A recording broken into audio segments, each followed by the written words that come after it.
Hello and welcome back to another series and another episode of Limitless, where we are making the impossible possible. I'm Alex and I'm really looking forward to introducing you to some great guests in this series who are rocking the world of education, something I care deeply about, with their amazing schools. As well as that, I'll be covering topics such as how to handle criticism and mental health issues. But before we dig into today's episode, I'm really keen to hear from you listeners out there and find out what you feel is holding you back in your life. You can tell me and get in touch on Facebook, Instagram, LinkedIn, Patreon, or by any other means you know how to get hold of me. I've put a bunch of links in the description of this episode, so get in touch. I really want to hear from you. What is holding you back in your life? Okay, so without further ado, let's start today with talking about the Art of Essentialism, which is a practice we must master if we are to create the changes in the world we want to.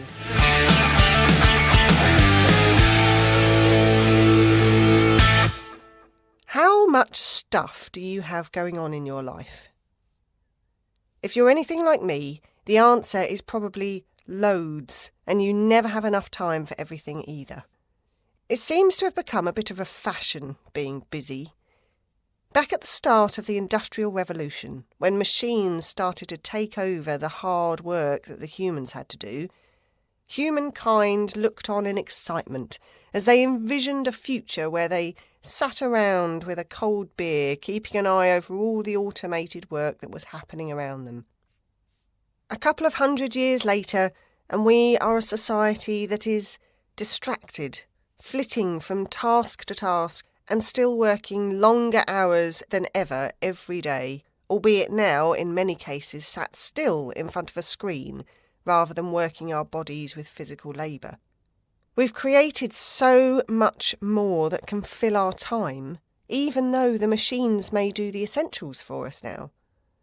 We've expanded our expectations of what can get done, accelerated our progress, and have a whole host of mental health problems to go along with it. So what happened to that peaceful vision of a time when we got to sit and relax with all our spare time? Humans have defaulted to filling that time with lots of stuff, and we need to get ourselves out of that habit. The world is not going to slow down on its own. We have so much information, so much technology, the ability to do things and travel at lightning speed, the world at our fingertips. The only way we are going to slow down this crazy life of ours is to take it in our hands, open it up for inspection, and pick out only the bare essentials to keep. This year I listened to an audiobook by a guy called Greg McKeown called Essentialism, the Disciplined Pursuit of Less. I love the concept of the word essentialism and pursuing less busyness, less things that fill our time with noise and distraction and pointless entertainment, and instead far more quietness and intentional activity. It's kind of like Marie Kondo for the mind. Let me ask you, have you ever spent an entire day being completely intentional with every moment? And by intentional, I mean you consciously choose what you're doing at every point in the day. You don't spend an hour or so scrolling mindlessly through some social media platform, or eating the first thing that comes into view when you walk into the kitchen, or defaulting to the same series on Netflix every evening, or flitting from one demand that others make of you to another, squeezing it in amongst all the other tasks you've committed to that you maybe can't really be asked with that day. This is not essentialism. Instead, let me paint a picture of what an intentional day might look like for you. You wake gently in the morning, And instead of either rolling out of bed immediately and rushing around to start the day, or letting all the thoughts of the day come rushing in to fill your mind, you spend 2 minutes resting and deciding, what is it I want to do first today? One thing you've intentionally chosen. You spend 30 extra seconds making decisions today about what you will wear and what you will eat. You get quiet in these times. It's not a desperate, I can't decide moment, more a quietening and listening to your inner desires. When someone asks you to do something, you don't rush to say yes. You take a moment and finish what you're doing first, or find a suitable time for you to do it in the day, or even just say you can't help them this time. At work, you focus on what you feel is most important, and other demands wait. You go about your day mindfully taking in the sights, smells and noise around you, rather than your brain racing off in 100 different directions. And in the evening, you go to bed when you're tired, not when all the work is done. You take time to rest before sleep, winding down your mind and taking a moment of gratitude for the day. The Art of the Essentialist goes even further than this. It asks you to really scrutinise everything in your life and decide whether it really and truly needs to be there. It teaches you to say no to, well, pretty much everything, unless it is something you deem essential to you. It draws your focus into the essential elements of your life. The life you choose and the life you design. And to do this, you need to get really good at listening. Listening to what your body or your mind truly wants is not something that necessarily comes easy. We've spent a lot of years ignoring it, to be perfectly honest, being swayed this way and that by what society, friends, our parents, our school, our boss thinks we should do, by the treadmill of life from school to work, by the marketing of 100 million products and services that we definitely need, but we really don't. Getting quiet and calm and listening to ourselves takes a lot of practice, but it is the only way to follow a life of essentialism and focus. Before you think I'm living a life of the essentialist, I'm really not. I don't live every moment intentionally, yet, but I have started building in time to listen to my body and do what it wants. This weekend, for instance, I had nothing in particular planned, and I just did what came to me. I relaxed in the garden, went out for a walk in the woods, took my daughter to the pet shop to look at some fish. I also build in space at work, where I try to keep my Fridays free of meetings so I can focus on what I think are the most important tasks.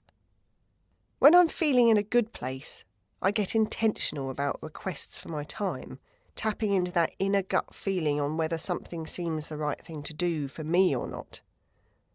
You can say no in a number of nice ways, it turns out. Greg gives some great examples in his book.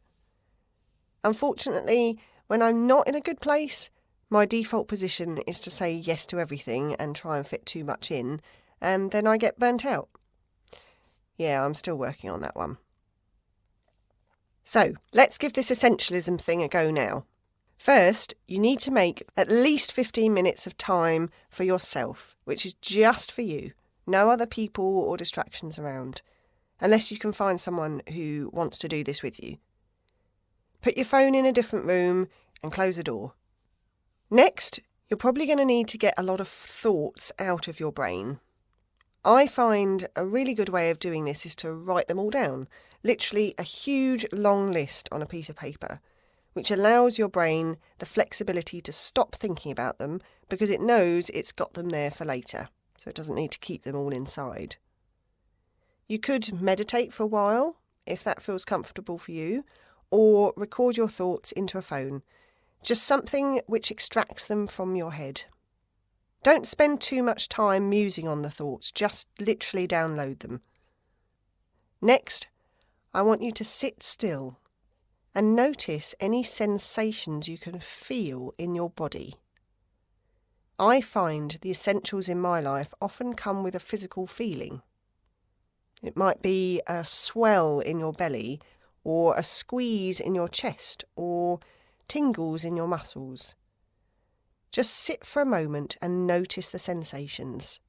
Go around each part of your body and see which one seems to be calling for the most attention.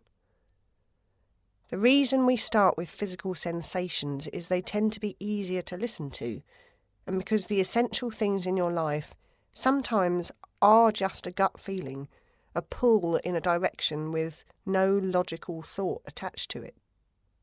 Or what you may find is something that really is not essential, that you know takes up a lot of your time but is not that important in your life. Is there a need, a desire that has sprung up for you? Is it something surprising?